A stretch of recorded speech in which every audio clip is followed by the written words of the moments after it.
Okay, this is Somnia Inc. and Resource Anesthesiology Associates of Michigan PC versus Capital Area Anesthesia PC et al. Docket number 21-35CB. This is the time set for hearing on the defendant's motion to stay litigation and for extension of time to file responsive pleading and discovery responses. And before we begin with argument on the defendant's motion, if I could have appearances for the record, please. We'll start with plaintiff. Thank you, Your Honor. My name is Roger Myers, and I'm here with my colleague, Lena Gonzalez. I'll be doing the arguing today. Good afternoon, Your Honor. My name is Stephanie Jones, and I'm here representing all the defendants in this matter. I'm also here with my colleague, Chirag Patel. I will be handling the argument on the motion, however.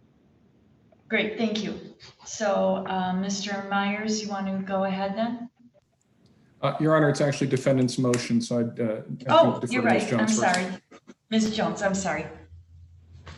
Thank you, Mr. Myers and Your Honor. It is correct. It is defendant's motion to stay the litigation temporarily.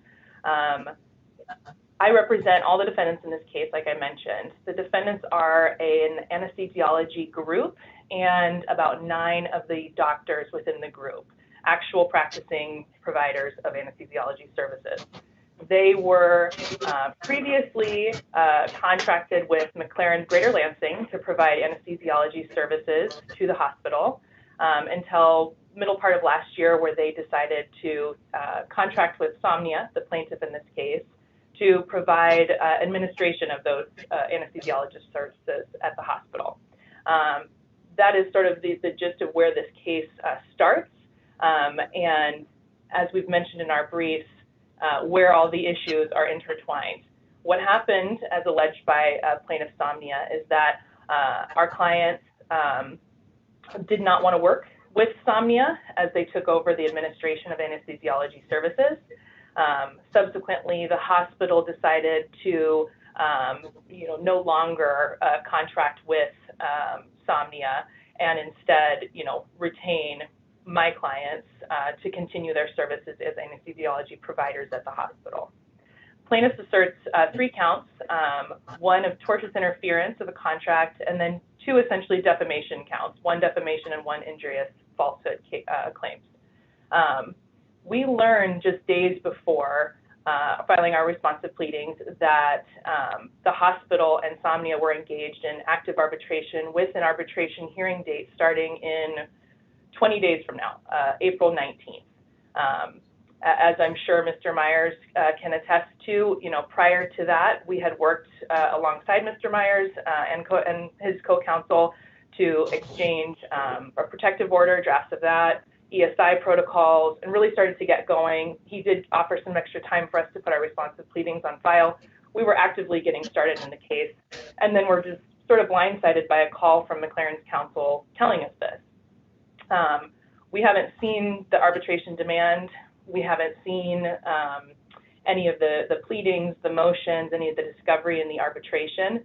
But what we understand from not only counsel for McLaren, but also plaintiff's briefs with respect to this motion, is that there is arbitration that's ongoing. There's a hearing that's coming up, or the actual arbitration proceedings are coming up. They are targeting or addressing the issues that are so critical in this case, which is, did McLaren breach the contract with Somnia? The issue there, whether it's a judgment or even factual considerations with respect to whether McLaren breached, have an absolute bearing on this case. Frankly, CAPC, or Capital Area Anesthesiology, I call it CAPC for short, was confused why McLaren wasn't part of this case. We just had no idea, and now we figured that out. The discovery, we necessarily believe, and admittedly we don't have the benefit of knowing exactly what's going on in the arbitration, but we know that the issue is whether McLaren actually breached the contract between Somnia and McLaren for these anesthesiology services.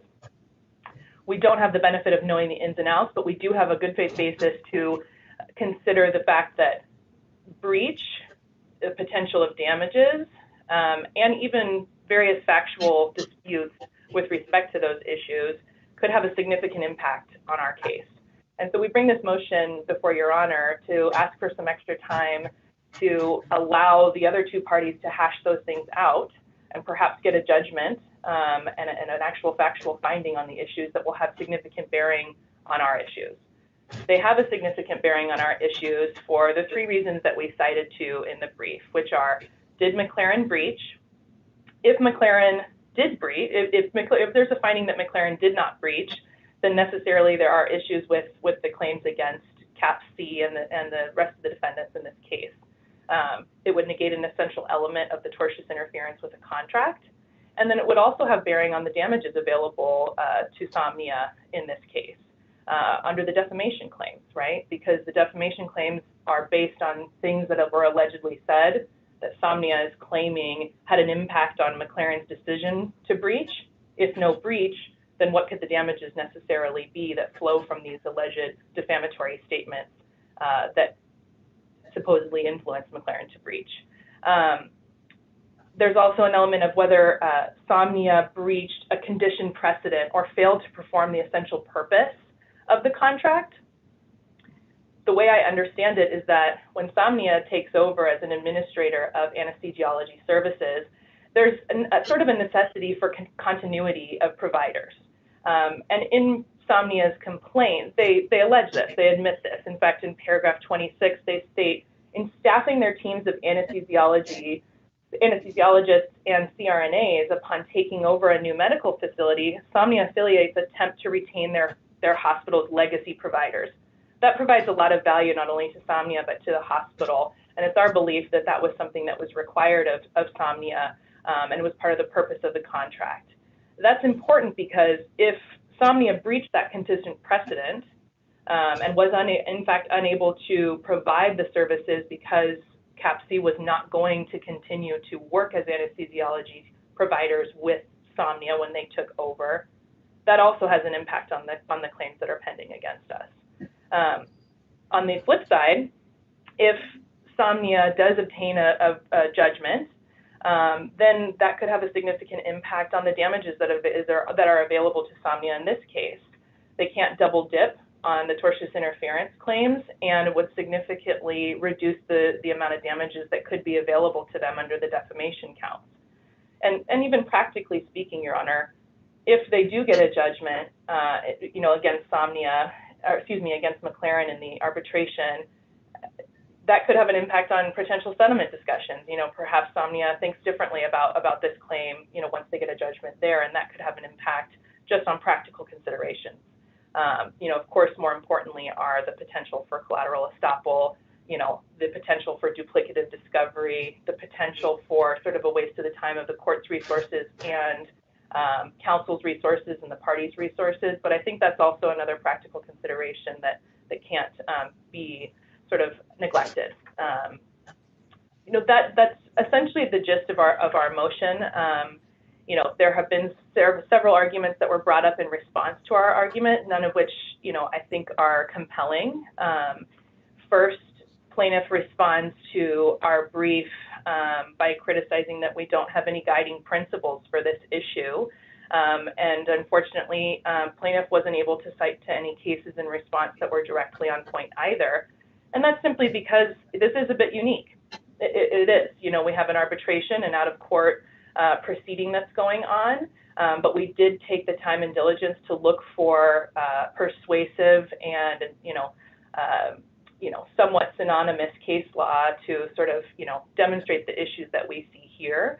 I think the next issue that plaintiff brings up also with respect to our motion is that collateral estoppel is premature. We're not arguing here before Your Honor right now that they're collaterally estopped and this case should be thrown out. We don't know that yet.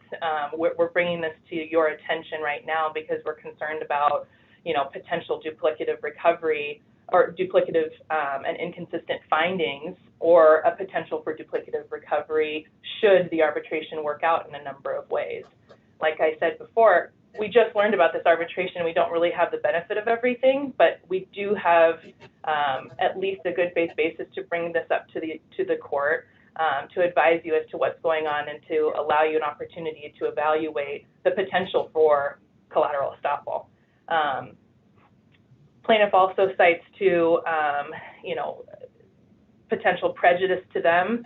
I don't see where the prejudice would come from. They're getting the benefit of discovery of these issues with depositions and written discovery and document production from McLaren during the arbitration. This stay is just a brief stay. We're not asking for an indefinite duration on the stay.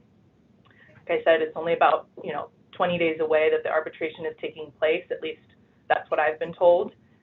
Can I just interrupt you right there and ask you something Yeah. now?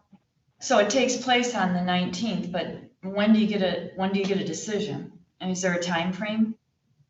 That I don't know. I'm not sure if counsel for Somnia would know. I've been told that the arbitration is set for, I think, 5 days. So presumably it would take that week, and it could be 30 days later, 60, 90. I'm not exactly sure. Yeah, I'm not sure, but I would suspect the arbitrator would want to at least get a ruling out there relatively quickly.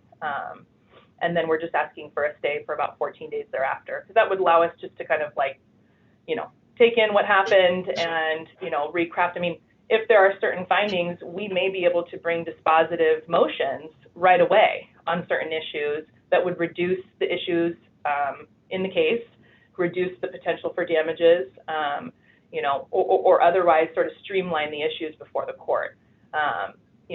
Only time will tell. We just don't know at this point. To the extent that there's an argument that there's prejudice for not being able to engage in discovery in this case as to the issues pending against CAPC and the doctors, this case necessarily involves a lot of the same witnesses and the same documents, the same emails and things like that that are at issue, I presume, in the arbitration. And so those things are being preserved, they're being used in the arbitration, and the delay in time necessarily, does not prejudice or delay plaintiffs from their right or their entitlement to obtain discoverable information in this case. So with that, Your Honor, I request just a brief stay in order to preserve the judicial resources of this case, potentially narrow the issues, streamline the case, and avoid any sort of duplicative and needless waste of resources, time, and legal spend in this case for up until about 14 days thereafter when the arbitration gets a ruling. Thank you, Judge. Thank you. Now you, Mr. Myers. Thank you, Your Honor. I'd like to just start by adding a little bit of background that either was omitted or needs correction from Ms. Jones' recitation. First, just a little bit more on the parties. She referenced Somnia, which is, of course, one of the plaintiffs here. And Somnia is a national anesthesia management company. But there's actually two plaintiffs. The other is Resource Anesthesiology Associates of Michigan, or we'll sometimes refer to them as RAM. And they're an actual professional company that provides the anesthesia services. It's RAM that actually held the contract with McLaren Greater Lansing. And the arbitration is between RAM and McLaren Greater Lansing because that contract has an arbitration clause. So Somnia is not a party to the arbitration.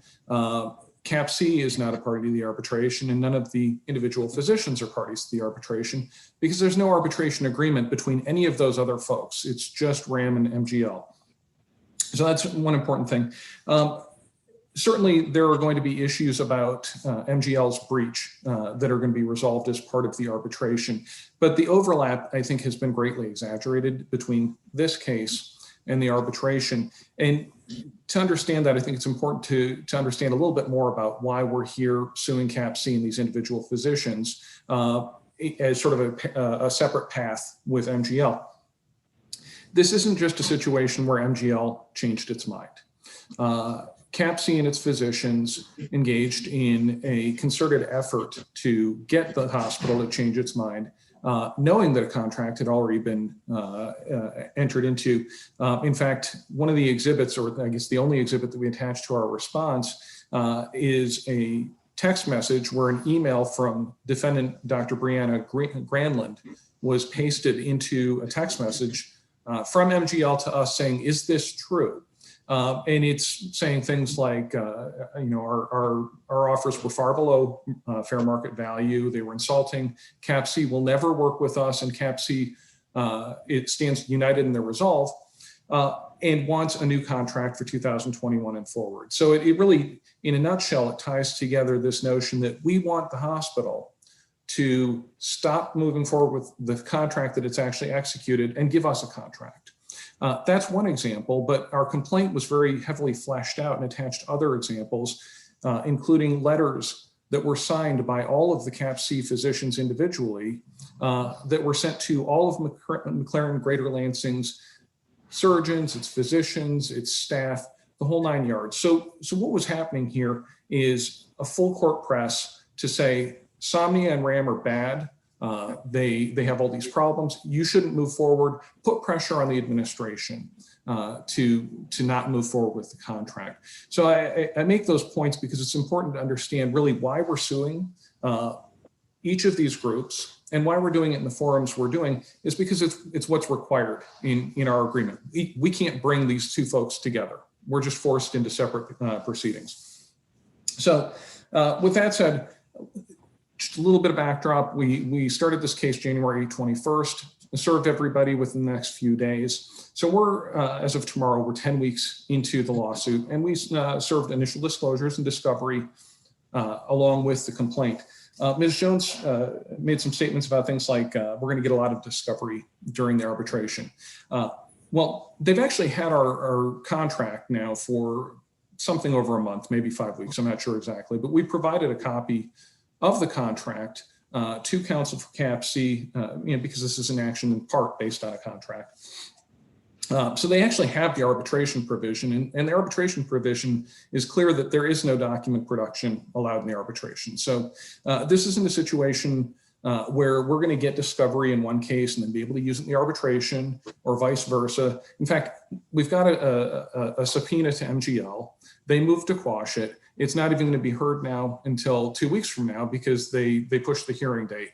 And we were frustrated by that, but we chose not to press the issue because we're not looking for discovery in this case to fuel the arbitration or vice versa. And again, the overlap really isn't that significant. In this case, I want information about things like, what did these physicians say? What did they text to people? What sorts of emails were out there that led to this decision for MGL to terminate? I don't actually need any of that for the arbitration. The arbitration says we've got a 3-year contract and you can't terminate until 2 years, and then you got to give us 4 months. So you can't terminate for at least 28 months. I really don't need the same types of proofs between the two cases. So, I just want to emphasize that the overlap is not nearly as significant as perhaps it sounds. Turning to why the motion should be denied, I agree. There's not a whole lot in terms of the standards for a stay in Michigan, but it is clear that it's extraordinary relief. And we at least gave you an analogy to follow. It's up to the court whether it wants to follow that or not, but it was an analogy from abstention proceedings. And although those aren't stay cases per se, I think they provide pretty good guidance in terms of what sorts of factors make sense for the court to look at. And the essence, if you cut to the chase, is do we have truly parallel proceedings where it makes sense for good reasons to stay one of them in favor of letting the other go forward? Because otherwise, the standard approach is courts exercise their jurisdiction. Courts don't defer to one another when you've got proceedings that might touch on each other, and they certainly don't defer to arbitration involving other parties. So from the perspective of parallelism, we look at the parties. Are the parties the same parties? Well, they aren't here. There's actually no real overlap whatsoever. CAPC and the individual physicians are not parties to the arbitration, and they're not similarly situated. In fact, it's sort of ironic that in the arbitration, the hospital's view is, we're not the bad guys here, it's CAPC that did this stuff.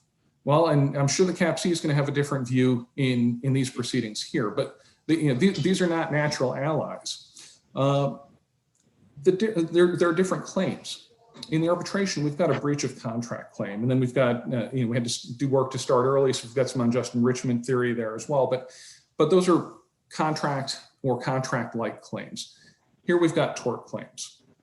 And I actually disagree. I didn't hear any law to support it, but I disagree with the notion that defamation damages would be determined based on a contract, because you don't have to have a contract for defamation. And there might be a contractual defense to a contract claim that would not necessarily affect a tort damage. Oh, okay, but let me ask you something. Wait, let me ask you Certainly. something.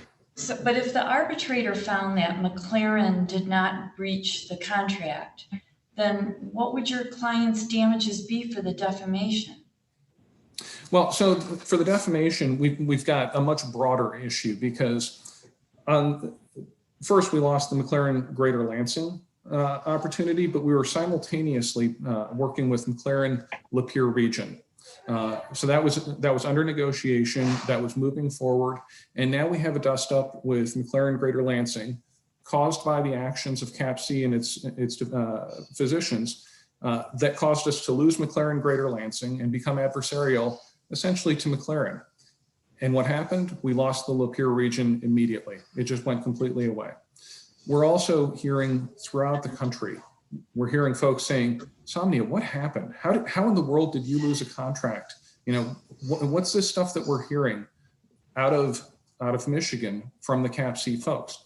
And so even if we had no damages as to the contract with McLaren Greater Lansing alone, we've got other reputational harms, economic harms that was caused specifically by them reaching out and basically making these blast announcements saying that we don't know what we're doing, we're terrible.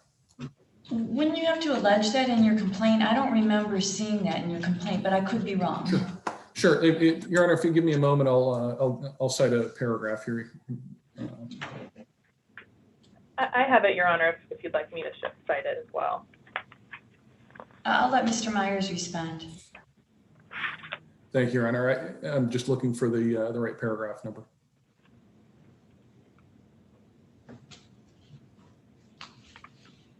So paragraph 44, for example, Your Honor, 43 and 44.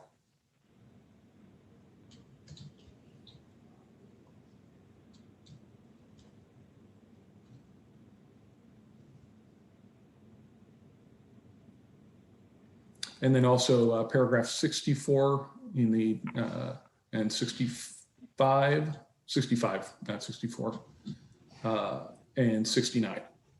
Okay, I don't have it in front of me. I read it this morning on the computer system. So you're telling me that those allegations are in there?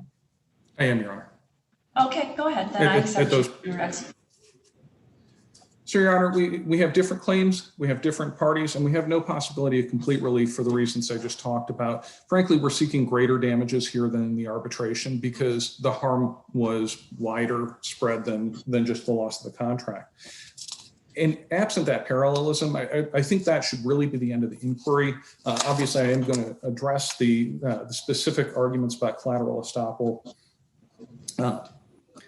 The defendants have not offered a single case in which collateral estoppel has been the basis for entry of a stay, much less a case where you've got analogous circumstances. I didn't find one. I don't think that they found one either. I assume that's why they didn't attach it. But that says a lot right there, that no court has done this before, and they're asking you to do something that's very unique here. It's more problematic still because we've got collateral estoppel, which is essentially a backward-looking doctrine that says these things were decided in a prior proceeding. They had to be decided in the prior proceeding, and because they were decided, we're not going to let you relitigate those in the future. We don't have any determinations that have been made, much less something that we can look backwards to. So it's premature, it's hypothetical, and perhaps they might have an argument down the road, just like perhaps the evidence will give one side or the other side arguments as discovery proceeds and as we find out what the facts are. We're all going to have things that come up where we're going to have positions that we want to take, but it doesn't mean that we stop everything now because they might develop a defense, or I might develop some sort of an argument that I want to use against them. That's one problem. Another is that they framed this in terms of efficiency. It'll be more efficient if we let the arbitration go forward. One of the things that's interesting about this is they did that in terms of defensive non-mutual collateral estoppel. Michigan doesn't have offensive non-mutual collateral estoppel, and they made it pretty clear in their motion that they don't intend to bind themselves to any rulings that go forward against them. In fact, they don't even concede that there's a contract at all. despite having one in their possession. So I have some questions about how this can really be a pursuit of efficiency, because the only way that it becomes more efficient is if a bunch of rulings that haven't been made end up going in their favor in the arbitration in a way that allows them to interpose them as a shield here. That's a lot of ifs on which to base an interruption of the ordinary progress of litigation. And again, it might be a little bit of a different situation if all we had here was a tortious interference claim. And so the contract was really going to be kind of the threshold issue for this case. But it's only one piece out of 3 of our claims. The proofs here are going to be very different. One of the things, and I think that Ms. Jones would tell you this, I have not reached out to ask for any Cap C personnel to testify at the arbitration. The notion that there's this great overlap of witnesses or documents or things, I can't ask her for documents. I can't ask MGL for documents. I certainly can't ask her for documents to use in the arbitration. And I can't ask, I suppose I could ask for witnesses, but I haven't done that. So, there's just not all this efficiency that's been suggested that will be preserved here. Briefly on double recovery, this one sort of puzzled me. They've conflated getting a judgment with getting a recovery. They're 2 different things, and their own authority tells them that it's 2 different things. They relied on this Great Northern Packaging case and said you can't have a double recovery. I don't disagree. I don't get a double recovery, but Great Northern Packaging tells you that the way this works is monies that are actually paid, in fact, the quote is damages in fact paid, give a party an opportunity to have a set-off against having to pay those damages. But it says there's no bar to seeking a judgment in the full amount in which you're entitled against every single party to whom you're entitled to a judgment against. So we don't have any recovery at all because nobody's paid us anything. We don't have any judgments at all, but we're allowed to seek those judgments and then try to recover from whoever we can get them from. And again, in the future, perhaps some folks will have an opportunity to say, I deserve some set-off in terms of collections because some of these damages would be duplicative. And we can cross that bridge when we come to it. I'm certainly not going to try to double recover against anybody, but that's just not an impediment. And their own case law says so. This was something I thought was sort of implicit in their motion and has now been explicit in this argument. In their motion, they said that a stay would help to lead to an efficient resolution. And Ms. Jones specifically said possibly settlement here today. That strikes me as a completely inappropriate basis on which to ask for a stay. The court just shouldn't be in the business of granting a party a stay in order to increase their settlement leverage. Perhaps, as many cases do, this will lead to a settlement at some point, but our hands shouldn't be tied behind our backs in order to make that faster or quicker. And frankly, I think, and many of the judges in front of whom I litigate feel that the fastest way to get to a settlement is to put some deadlines on the parties and get them going. And I don't think I've ever heard a court say, if I slow this down, we're more likely to get to a settlement here. And I don't think it would be the case in this case. Briefly on prejudice, again, they didn't address it in their motion. We gave the court authority for the proposition that if there's even a fair possibility of prejudice, then a stay is inappropriate. Your Honor asked about how long until we get to an award. The truth is, I don't know. Our hearing is supposed to be 3 days, maybe 5 days. At the time that the motion was filed, there had not yet been a request for post-hearing briefing. MGL has now asked for that. At the time that the motion was filed, there had not been a request for a reasoned award. MGL has now asked for that and has asked for an extended period of time for Judge Rosen, the arbitrator, to write the award. I'm not going to suggest that I think it's going to take a year to get through that. I certainly hope it doesn't, because I'd like to move it along quickly. But I think to say that we're still some months away from an award is not unrealistic at all. So again, the idea that this is a short stay, we're talking months, and we're already 10 weeks into the case, so things really haven't progressed even during that time. But I do have some concerns about the risk of lost evidence, and it's not because I think anybody's going to do anything wrong. My interactions with Stephanie and Chirag have been very professional and very good. But we've got text messages here. They're easily lost. We've got emails, and we have witnesses. A lot of parties. We have folks at the hospital. People move around, and through no fault of anybody, but just things getting lost, there is a risk to us that some of this sort of transitory evidence could be lost. And it's a genuine concern, and it's something that, especially in this type of case, again, I want to differentiate if we're fighting about the terms of a contract, where the essence is, what does the contract say? And we've got the contract. Here, we're going to be talking about things like, what did you say to people? And the longer we go, the more I'm going to hear answers like, I don't remember. And those may well be truthful answers, but they still deny me evidence that might exist today. So that is a risk of prejudice. From an efficiency standpoint, it's frankly more efficient for us to do all this together than to stretch it out over a longer period of time. That will cost my client more money and more time than if I can do this where we can consolidate some of those efforts potentially, where the hospital is still engaged and ready to go. So I actually think that from an efficiency standpoint, it cuts at least as much in favor of moving forward as anything else. So, sorry, Your Honor? I was just going to give Ms. Jones a chance to respond. Thank you, Your Honor. So I was just going to say, unless the court had any questions, I'd ask the motion to be denied. I don't think. Ms. Jones, you want rebuttal? Yes, please, Your Honor. I'd like to just start my rebuttal by giving a little bit of more color for what's going on here. I think I would be remiss to not mention that there are, and I don't want to get into the substance of the actual claims themselves, that's for another day, but I think that there is an underlying theme in this case that should be mentioned, and that is sort of a public policy issue. What seems to be going on here is Somnia comes in as a provider to a hospital. They sort of necessarily need that continuation of care, those legacy members, to stay on to help that transition. My client says, you've offered us way under market value. We have a residency program. We asked you questions about that. You made representations that you actually have, led residency programs. And then when we asked for, referrals to speak to those people, you said, actually, just kidding, we've never done a residency program.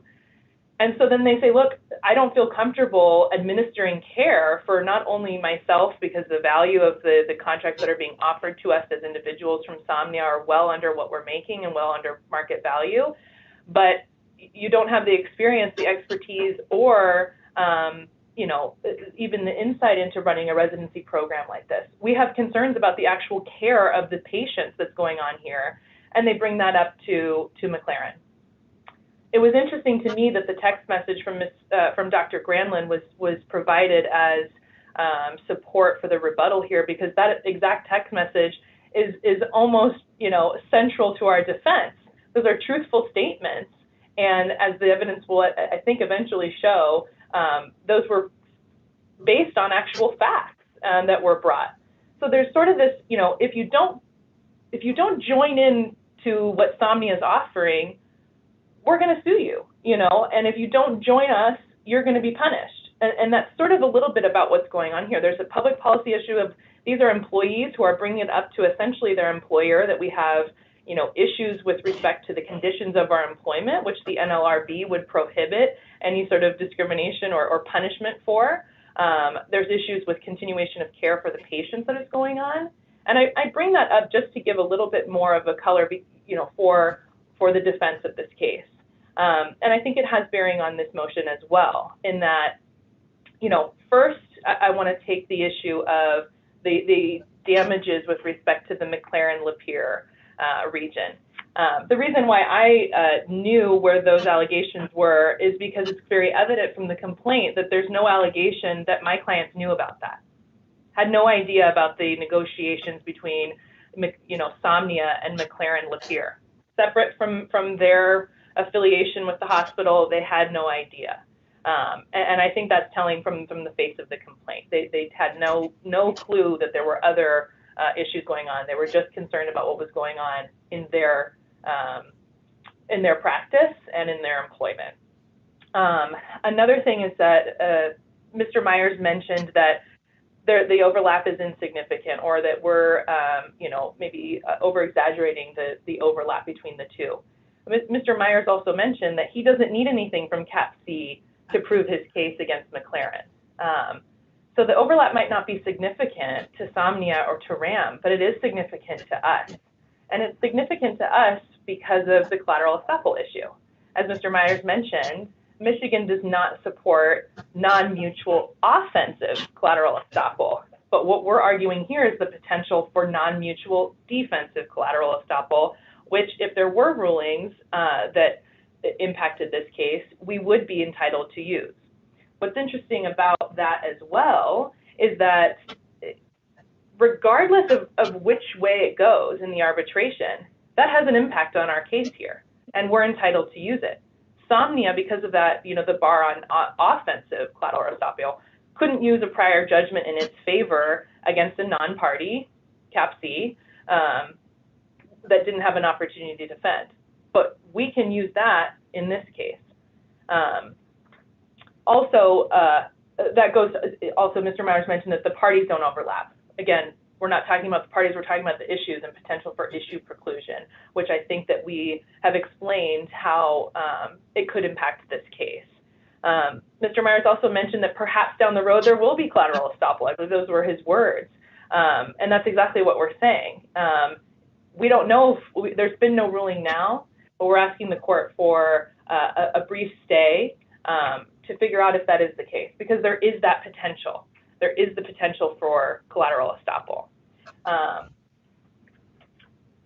Also, as to, as to prejudice, I did want to bring up one case that was in the Eastern District of Michigan, Stockwell versus Hamilton.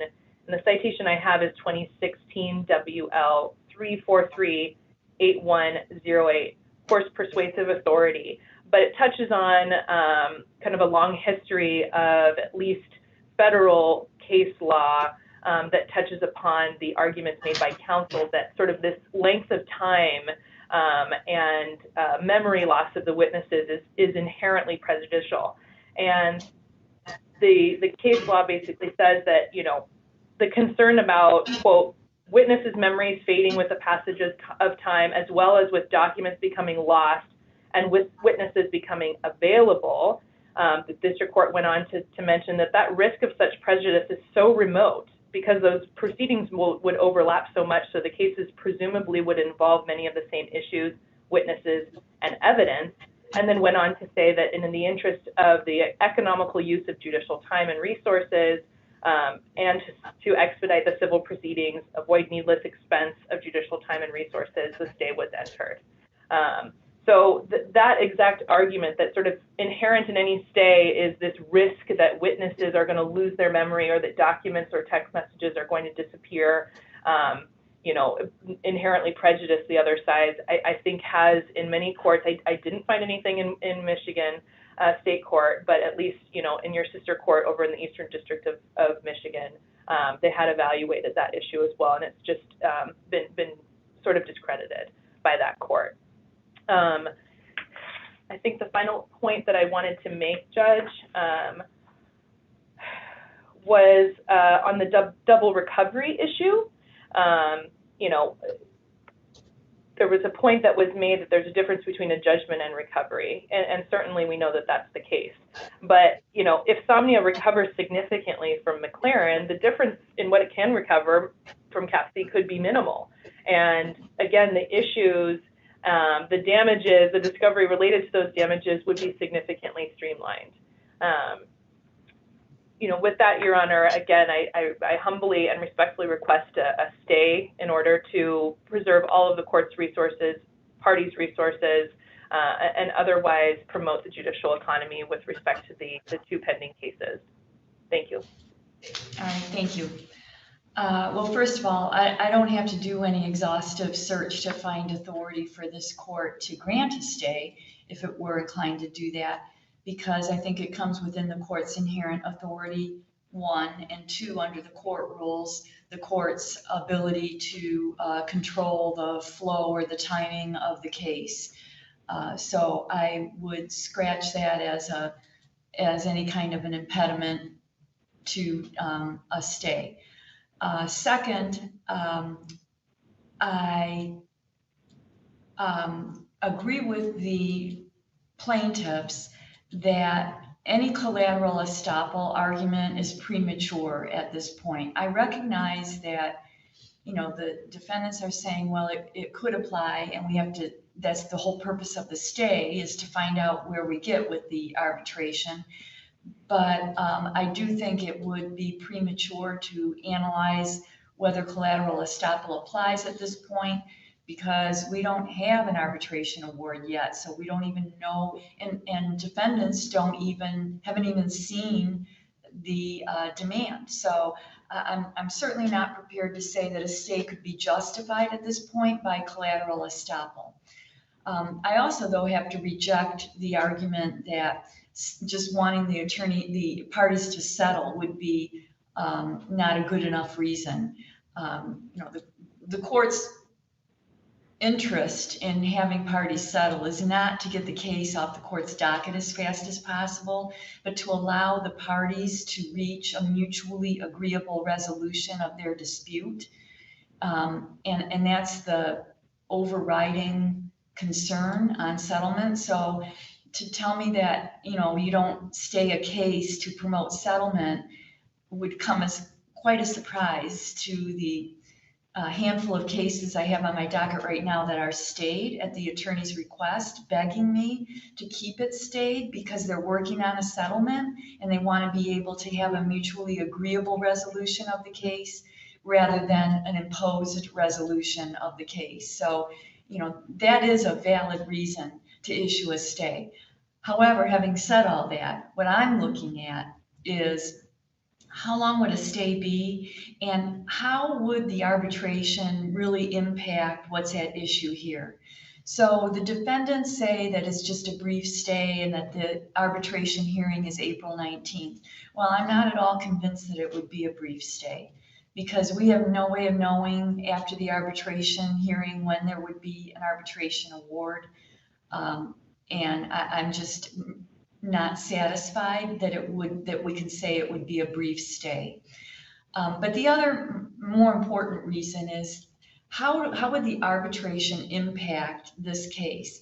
And I think it's not even disputed that the issue of breach of contract between McLaren and RAM, that's RAM for the record, is at issue in the arbitration. So that could have a direct impact on the tortious interference claim. But we've got two other claims in this case, defamation and injurious falsehood. And I'm not convinced that it really has an impact. It might potentially have a partial impact on that. But Mr. Myers has satisfied me that, there's allegations in the complaint that are broader than that go to the defamation claim that would not be completely wiped out by any resolution of the contract issue between McLaren and RAM. So I think the arbitration could have some impact on this case, but I think it also will not have complete impact on this case. And again, I'm not prejudging collateral estoppel. I'm looking at the overall picture of, if an arbitration dealt with every issue in this case, then would it help promote settlement to stay it? That's what I'm looking at. And my conclusion is it doesn't impact every issue in this case. Plus, we're not talking about trial is imminent and a stay would be necessary because the arbitration would have such a great impact that we would want to avoid an unnecessary trial or something like that. We're talking about a stay that would stop discovery. And it would seem to me that discovery is pertinent even if the tortious interference went away because of arbitration, but there's still pertinent discovery to take place on the other two claims in this case. So I feel comfortable issuing stays when it makes sense and to, preserve resources and really accomplish something that's meaningful, but I'm just not convinced in this case that there's enough impact on this case from the arbitration to justify a stay, especially when it would be so uncertain as to the length of the stay. So for those reasons, I'm going to deny the request for a stay. Now, the defendants ask, if I deny the stay, will I give them 14 days to answer the discovery and file their responsive pleading? But they've given me no reason. I think the plaintiff's argument is well placed, that they can't just get it because they ask for it. There would have to be good cause, and they've given me no reason. They've already been given a voluntary extension, a stipulated extension. On the other hand, I'm not going to order that you have to answer right now, answer all the discovery requests today. I think that 7 days is a reasonable amount of time, and I will deny the request to stay the litigation and give the defendants 7 days in which to file their responsive pleading and their responses to the discovery. And Mr. Myers, do you want to submit an order? Sure, I'd be happy to do that, Your Honor. I think I can work with Ms. Jones and Mr. Patel to get an agreed order. And Your Honor, I just briefly, for the record, I don't think we need to do anything with this today, but I did want to note that Ms. Jones, particularly in her rebuttal, made a number of statements about factual issues. I just want the record to reflect that we're not conceding by the fact that I didn't address my dispute with those. Those are going to be live issues for the court. And I think that's all I need to say on that. Right, and then you should just know finally that in business court here in Ingham County, I have the attorneys make an appearance for the scheduling order. I don't let you just fill in dates and send in a scheduling order. That scheduling conference will be triggered when the defendants file their responsive pleading. So of course, I'm not making you physically come in, but we're doing scheduling conferences via Zoom. And so you should just know that once the answer is filed, there'll be a scheduling conference set and you will be required to Zoom in for it. Thank you, Your Honor. Okay, thank you. Then that will conclude our hearing.